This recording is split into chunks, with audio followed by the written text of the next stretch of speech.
Hello বন্ধুরা, আজ তোমাদের সাথে আমি খুব সুন্দর একটা বাটার রেসিপি শেয়ার করব। গরম ভাতের সাথে দারুণ লাগে, অনেকটা ভাত খাওয়া হয়ে যায় আমার তো। আমি এটা দিয়ে অনেকটা ভাত খেয়ে ফেলি। তো কিছুই না, বটবটিটাকে ছোটো ছোটো করে কেটে ভালো করে ধুয়ে সেটাকে আমি সেদ্ধ বসিয়ে দিয়েছিলাম দুটো লঙ্কা দিয়ে। সেদ্ধ তোমার 5 থেকে 10 মিনিট মতো সেদ্ধ করে নিতে হবে, বুঝতেই পারবে রঙটা চেঞ্জ হয়ে আসবে, তখন গ্যাসটাকে অফ করে দেবে অনেকটা সেদ্ধ হয়ে গেলে। দিয়ে তারপর সেটা ঠান্ডা হলে বটবটিগুলোকে চিপে আমি মিক্সারে নিয়েছি, দিয়ে 6-7টা রসুন কোয়া আর অল্প একটু চিনি ভালো করে এটাকে ব্লেন্ড করে নিচ্ছি। এটা শিলে বাটলে ভালো হয়। রসুন আমার পরে অল্প গোটা গোটা থেকে গেছিলো না, তো প্রথমে তোমরা রসুনটাকে আগে মিক্সারে ঘুরিয়ে নেবে যাতে রসুনটা একটু বাটা হয়ে যায়, নাহলে আমি এক করে দিয়েছিলাম তো রসুনগুলো একটু গোটা গোটা থেকে গেছিলো। আর শিল যদি থাকে তো শিলে বেটে নিয়ে খুব ভালো হবে। তারপরে এখানে আমি দেখো একটা কড়াই বসিয়ে নিয়েছিলাম, আর পরিমাণ বুঝে আমি তেল দিয়ে দিয়েছিলাম, একটু তেলটা বেশিই লাগে বাটায়।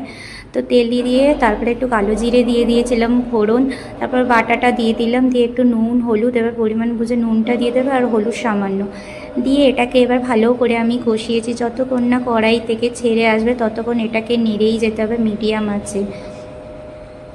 দেবে নাড়তে নাড়তে এটা কড়াই থেকে ছেড়েও আসবে আর বাটাটার রঙটাও আলাদা চেঞ্জ হয়ে যাবে, তখনই বুঝতে পারবে আমাদের বাটাটা হয়ে গেছে। পরিমাণও কমে আসবে আর রঙটাও চেঞ্জ হয়ে যাবে আর কড়াই গা থেকেও ছেড়ে যাবে। দেখো এইভাবে আমি নেড়ে নিচ্ছিলাম।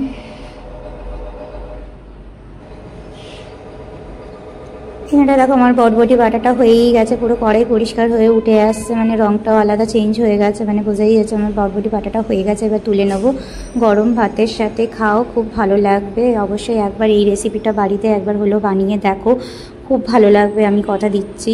আর ভিডিওটা যদি ভালো লেগে থাকে অবশ্যই একটা লাইক কমেন্ট শেয়ার করতে ভুলো না, কিন্তু এরকমই সুন্দর সুন্দর আমাদের রান্নার ভিডিও দেয়া আছে, আরও তোমার দেবো। চলো ভিডিওটা এখানেই আমার শেষ হয়ে যাচ্ছে, ততক্ষণ সবাই ভালো থেকো, সুস্থ থেকো, টাটা, বাই বাই।